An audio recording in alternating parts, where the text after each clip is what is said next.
bawa feube azemu n'abikola bawa feube mama Promise azemu n'abikola omwami ono mwami Azora yavaayo n'ayogera ku nsonga y'omwana we era bw'atyo n'atuddiramu n'atubuulira engeri omwana we gye yazaalibwamu biki ebyaliwo yawulira atya yakosebwa kyenkana kina ABCD. However nga feube tanaba kuva kutunnyonnyola process y'olubuto wabula she said omwana aluma kyekyoka kye yatugamba omwana akola ki aluma naye teyatubuulira biki ebyaliwo in that process of giving birth teyabitubuulira wabula omusajja yavaayoko n'akola akatambi kano ke tugenda okuddamu n'atunnyonnyola n'atugamba yawulira bubi nnyo ng'alaba omwana we ali mu process ey'okufa era naye n'awulira ng'afiiriddeko yadde however abantu abamu mwava namutandika okcriticising this guy lwaki ayogedde bino era nga mwali mumanyi nti musajja mugezi naye alabika ali dance nga we mumanyi social media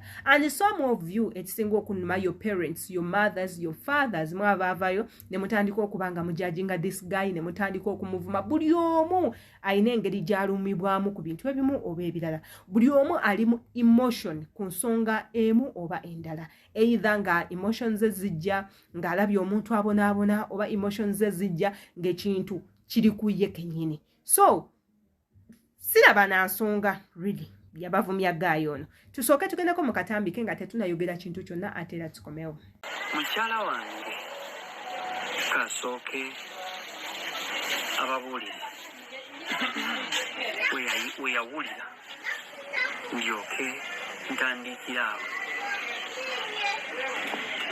oyo ye mwami Zora ke kakatambike yakola ng'ayogera ku process engeri omwana we gye yali mubambi yenze Sheila Adita bw'oba obadde tunaba kubanga subscribinga ku YouTube channel yaffe kijja kubanga kituuzaamu nnyo amaanyi ate once you subscribe munange naffe oba otuwadde chance ekumanya nti gy'oli so musubscribinge okwate ku notification bell nga buli video yonna gye nteekayo ekutukako bulungi nnyo ate la don't forget to give us a comment once you comment on these videos one oba olaze abantu abalala ng'olinga abakomandiiza okujja okulaba video secondly naffe abazikoze muba mutuwadde chance okumanya nti nno waaka gwe tukola mulungi oba abulamu ekirala kireetera video ezo okuba nga zitambula ne zituuka ku abo abantu abalala ate era naawe comment yo esobola okuyambako okusomesa omuntu oyo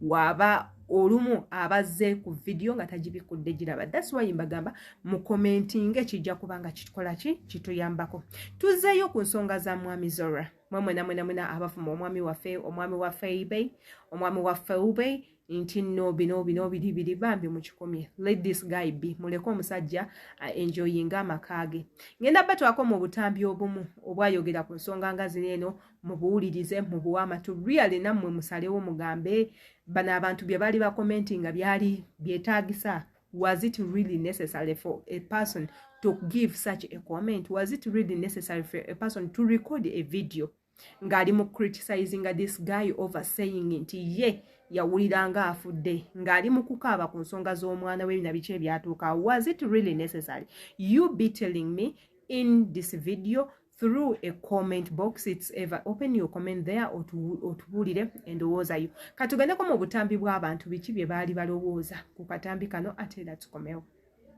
singa nze siriiwo singa omwana wange taliiwo awe mundu ez'omubi we zaali zitunudde ennyo ku mwana wange nange taata eyali ayimiridde mu kituli abantu bangi mubuusa amaaso ebintu bino nga we nabagambye mu kutandika mubirabanga ebyolusaago abamu nammwe mufuna ebirooto ne mulowooza mwebase bwebasi abantu abamu ne babajjira mu birooto n'olowooza nti it's just a dream nga mwalaba n'ebizibu batuuze bange onyumiza emboozi n'empulira ennaku nga mpulira n'amaziga gankulukuta ku mutima mwalaba naye olabika bulungi nga tonnavaamu kigambo mwalaba bantu bange mwalaba oli musajja mulungi nnyo nga tonnayogera. Bwalaba. Eyo yensi gye tulimu. Namwe mukuze mugirabe. Bajjajja baagitugamba nga bakitaffe ne bagitugamba. Naye onyumiza emboozi ne mpulira nga amaziga gankulukuta. Katonda bw'aba yabibayisaamu yeebale. Naye oli musajja mulungi nga tonnavaamu kigambo. Kale bantu bange olwo mutandise. Calvin toyinza kuba munakuwavu. Nange waliwo sitole zinkwatako. Eyo nno y'emu ku ndowooza y'aba social media in-laws. Omanyi muyina nnyo engezigezi. Mumanyiira nnyo. Muyina akamanyiiro. If I'm to say. Ekirala mwefuula nti mmwe. You know more. Ne mwefuula nti you know people's lives better than themselves. Ne wefuula nti Adita omumanyi nnyo. And you do forget nti Adita knows herself better because I'm Adita. There is no any other Adita that knows me better than I do. Ne muyingira mu bulamu bwaffe ne mutandika tutraumatizinga. Ne mutandika tukosa emotionally. Ne mutandika tukosa psychologically. Ne mutandika tukosa physically olw'ebigambo byammwe ebyo bibavaamu nga temumaze kubanga musengejja, temumaze kubanga mulowooza. For him is a father. Ye yaliyo gwe ali ku social media nga toliyo. Mukazi we ng'azaala. Ye yaliwo okulaba how everything was going oba how everything went. Era ye yali mu process y'okumanya mukyala we ali mu mbeera ki during that process. Mwabalina abaana, you know the things better than I.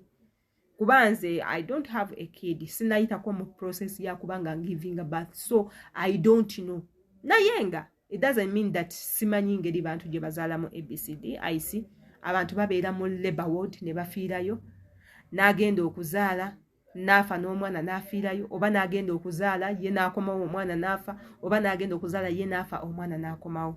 Ate era nga bingi ebibeera mu labor ward mulabyeko abantu bangi babatungiddemu ziwuzi, babatungiddemu zimakansi, babatungiddemu pamba, babakoze ebintu bingi in that process. Era nga mulaba bangi omusaayi gubaggwamu ne batandika ate tunoonye omusaayi abala pressure n'egenda waggulu abala pressure n'eka n'ebintu ebyo byonna. So omuntu avaayo n'anyumya ku process y'omuntu we. Okuba nti abadde mu kifo ky'okufa n'okuwona bambi toyogera. Because you don't know how he felt. You don't know how she felt. You don't know what was taking place. Omuntu ali mu banyumiza, he was there. Era n'abawulira ki kye yayitamu during that process. Kiringa kera kumakya n'otwala nnyoko mu ddwaliro ng'ali mu mbeera mbi. Embeera ya kulongoosebwa. Nodde ebweru n'olinda. Obeera ku panic, omutima gwo gubeera ku panic. Ebirowoozo byo biba tebiriiwo. Oba mami agenda kufa, oba agenda kukomawo nga mulamu, oba badokita bagenda kugamba ki, oba ekirwadde kyalwadde tekijja kuwona. A lot of things. Obeeramu eyo process ya denial, ey'obutakkiriza kiriwo. So kati mu eyo process omuntu asobola ofuniramu ekizibu ye kennyini asobola okutya. So wajja omuntu n'abanyumiza ki ekyaliwo. Ate bwe yali awulira mu nsonga ezo nga zigenda maaso bambi toyomba. Tovuma. Keep quiet if you have nothing to say. Sirika tewali agenda kubuuza lwaki Adita tewayogedde. No. Sirika, let people be at peace. Abantu baleke toyogera. It's okay. Bwoba toyogedde teri agenda kunenya nti banange, why isn't this person saying anything? Tewali agenda kubuuza. So muyige engeri y'obutayogera sometimes. Not that you have to comment on each and everything that comes on table. No. Some of the things, let them go. Nga gwe tokitaddemu mukono. Let it move. Nga toyina ky'oyogedde. Dani okujja. N'otandika okwogera ebintu ebitakwatagana. Ebintu ebitalina makulu. I think biba tebi making a sense ngaze. Eno yabadde ndowooza yange ku nsonga ya Feube ne bbaawe. Nange njagala onyambeko mmanye endowooza yo gwe eri ki ku butambi buno. Imbagala nnyo.